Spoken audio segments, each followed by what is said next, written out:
Greetings dear friends, Dragon here once again, back with another look at two great Eastern Heroes publications today. Wee bit of backstory on these. Last week I had to go down to London for just one day, flew down impossibly early and then flew back same day, which I do not recommend.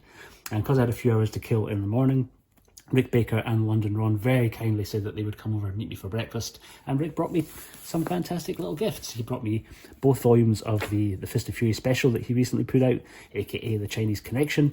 These are kind of largely photo books, but I thought a few of you might be interested to see what is inside their hallowed pages. Pretty great publications both. I am in one of them. I've got a small contribution in the first volume, but let's take a little look together and see what you get. I think these are still available on the Eastern Heroes website, so I'll leave a link down below in that little space for anybody who is interested in picking them up. But let's take a look together. So volume 1 first. I think these were originally available as hardback editions, and then Rick did a very limited print run of them with the softback covers. This is the softback versions. So they're kind of billed as being photo collections, but there's a lot more than just photos in here. But let's take a look through together. So first up, we get a little wee page from a Fist of Fury comic, and the original release date with an introduction by Rick Baker himself, explaining a little bit about what he's intending to do here with the mags, or the books should I say. And we get Facts of Fury, kind of a few little kind of background facts about the production, along with some great stills, some behind the scenes ones, some publicity shots.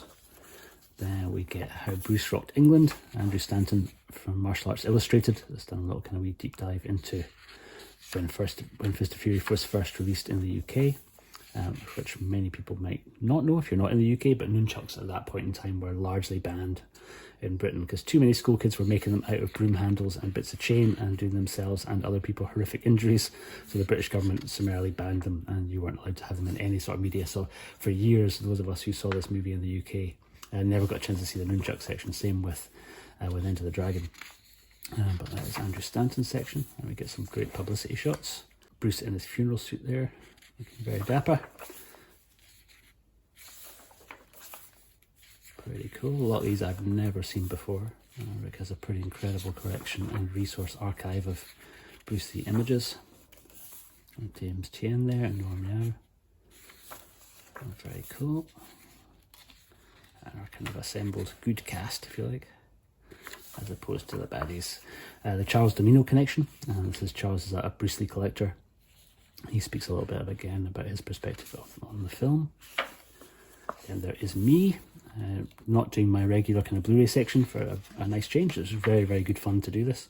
I'm very grateful that Rick asked me, so I just did really a kind of a look at my perspective on Fist of Fury, which was kind of great to put together. It's easily my favourite Bruce Lee movie of them all, and I think arguably Bruce Lee's best movie. It's always a toss-up between that and Enter the Dragon, because Enter the Dragon I saw slightly first, but I think with the benefit of age, I think Fist of Fury is the one that I still keep coming back to as being my favourite of all of his movies. So I did a little wee dive into my perspective on it there. And we get some Japanese posters, some stills of Bruce Lee and Nora Mao. The only movie that really kind of Bruce has an effective love interest in, and his only on-screen kiss. And who better to share it with than the wonderfully beautiful Nora Mao. And kind of some great little shots there of their scenes in the movie. A few little publicity scenes as well, and some stills from the movie. Pretty cool. Then Michael Nisbet gives us memories of Fist of Fury. Again, his own personal recollections of when the movie first came out, along with some kind of great alternate posters, alternate covers.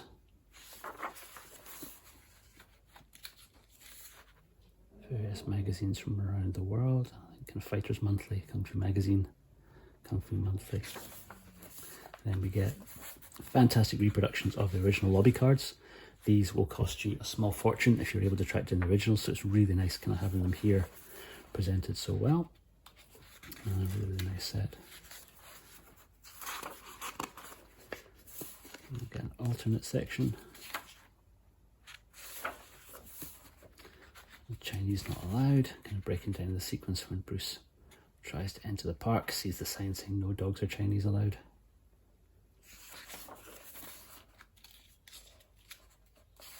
So before smashing the sign. One of my favourite sections of the movie when Bruce is incognito wearing his glasses, which he looks pretty damn cool in.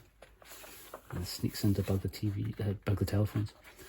The German Connection by Thomas Gross, including again some kind of great alternate posters from around the world. Including a very cool illustrated one. I'm not too sure who did that, but it looks a lot like Jock's artwork.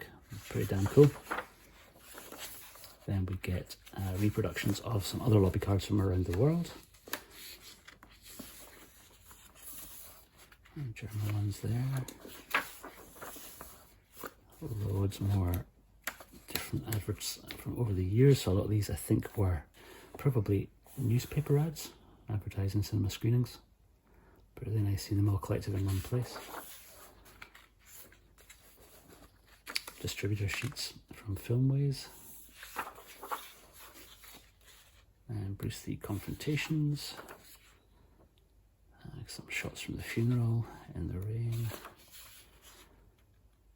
And soundstage lights above him.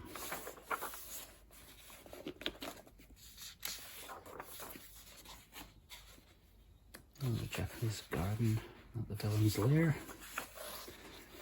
Bob Wall.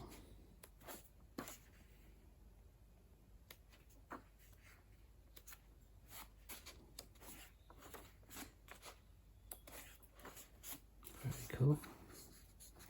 Again, a few alternate posters. More Memories of Fist of Fury by James McKeon.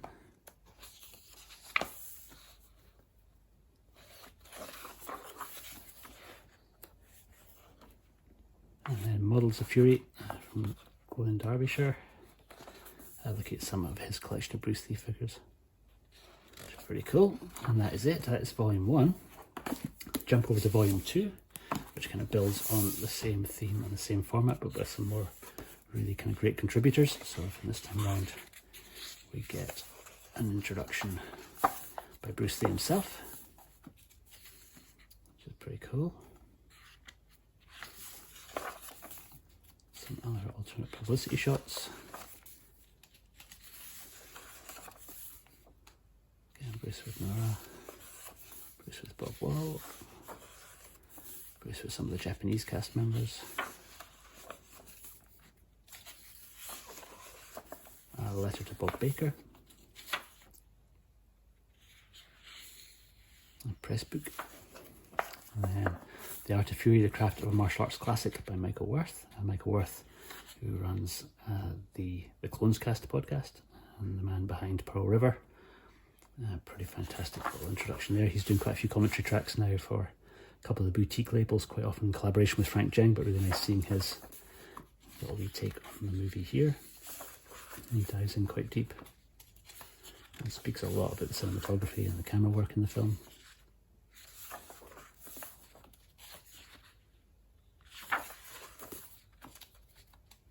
Very cool.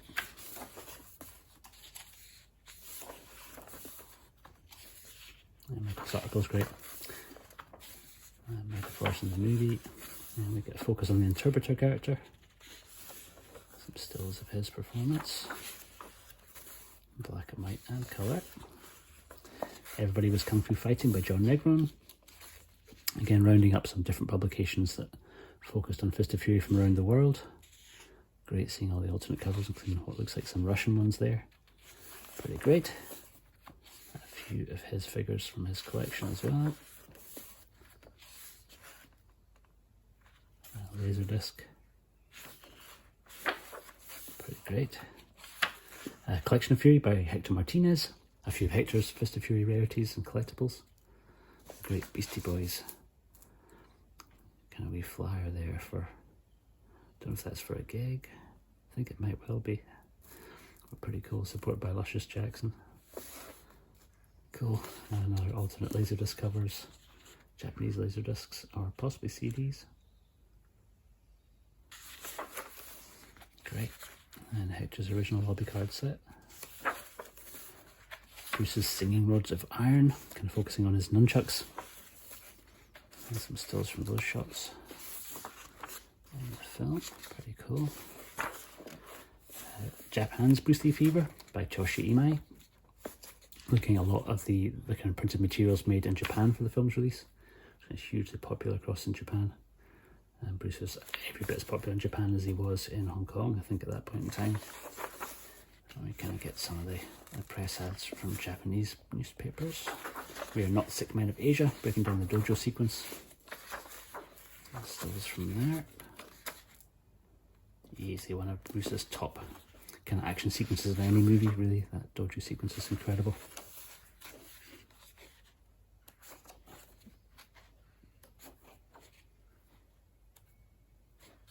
And the final confrontation.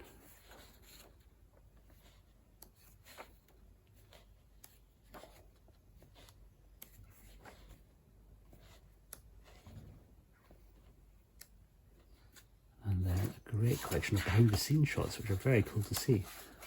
I'm going to go through, see Bruce positioning himself right underneath the camera, watching all of what's going on, even if it's a shot he's not in. A very young Brandon Lee visiting him on set. And there with his wife.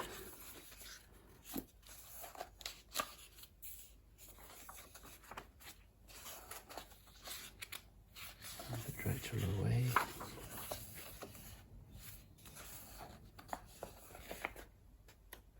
Extremely cool. And that's it. That is volume 2. Really nice publications, both kind of really well put together. Some really great articles in there. I'm very stoked that Ricky was very kind to give these to me, and great that I got a chance to get them from him in person. Thank you again to Rick. Like I say, these are still available for those that want to grab down a copy for themselves. I'll leave a link down below. Join me back for the next Eastern Heroes, which I think will be issue 5, which is going to have a bit of a focus on Angela Mao. But that is to come probably next month. But thank you very much for watching this today. I will see you on the next one. Take care.